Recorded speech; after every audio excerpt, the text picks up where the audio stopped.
We today published our interim results. We are quite pleased with the results over the first half of this year. Particularly if you take into account that the markets, financial markets, but definitely also the economy in Europe is struggling quite a bit. The net result ended at just over 1.3 billion euros, which is clearly below the level of the first half results of 2011. But I have to remind that was a top first half in our history with 1.8 billion. Very good our actual liquidity and capital standards at this moment in time. The Tier 1 capital ratio ended at 16.9%, which is clearly higher than halfway 2011 and similar to the level of the end of 2011. And the core capital ratio, which is probably even more important, ended at 12.7%. And that also includes the acquisition of Rabobank as well as the second tranche of Obvion. Liquidity-wise, we have the highest buffer ever with almost 160 billion in additional liquidity. In Basel III terms, our LCR now stands at over 100%, at 110%, and also our NSFR ratio is pretty close to 100% at this moment in time. So we meet at this moment in time the future Basel III requirements. There are three major factors that determine the results of the first half of this year. The most important one are the loan loss provisions, which do have a significant impact on the levels of the results of 2012. But on the income side, to start with, the most important one is the lower interest rate margin. We continue to see very stiff competition in the savings market in the Netherlands. Particularly in the first couple of months of the year, the competition was extreme, and the levels of interest we pay on our deposits is relatively high. We see a little bit of softening of the markets at this moment in time, but still the competition is quite stiff. On the cost side, we have seen an increase of the cost of personnel, and this is particularly related to the fact that we have to implement a lot of new regulation that is coming to banks in general. And today I can state that we have hired probably a couple of hundred full-time equivalents just to be able to implement all this new regulation that is coming to banks. The most important factor determining the semi-annuals of this year are the loan loss provisions. We have seen a weakening of the international economy and also the Dutch economy starting in the second half of 2011. And that process is continuing in the first half of 2012 and actually also in the second half of 2012. And therefore we have seen an increase of the bad debt expenses up to over 1 billion euros, 49 basis points.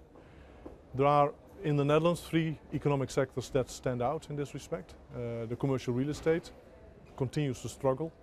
The second category, which is due to a crisis that basically stems from 2011, the AHEC crisis, is in the horticulture, under glass, which is still not being solved yet. And the third category struggling has to do with transport and in particular to the shipping sector. The international portfolio is performing reasonably well, although the bleeder that has been there already for quite some years is the Irish portfolio, and we have taken further provisions on that portfolio. But overall, the international portfolio is performing at this moment in time better than the Dutch portfolio. The capital ratios of Rabobank continue to be very strong. We have at this moment in time a total capital ratio, Tier 1, of almost 17%. And the core capital ratio is 12.7, which is clearly ahead on the minimum targets set by the regulators. And this also includes the acquisitions we have done in the first half of the year, Rabobank and Obvion. So the capital ratios are quite good. Liquidity, probably we have reached another record with an excess liquidity base of almost 160 billion euros. And with these numbers we also meet the future requirements of Basel III in terms of liquidity, both on the long end, the NSFR, as well as on the short end, the LCR ratio. So liquidity-wise, probably the bank is more liquid than ever. The financial markets were quite beneficial for banks in the first couple of months of this year. And Rabobank made maximum use of that, and by the month of April we were basically done for the year by realizing over 20 billion of long-term funding. Today, halfway the year, we have passed the 23-24 billion already, so clearly ahead on the annual target for this year.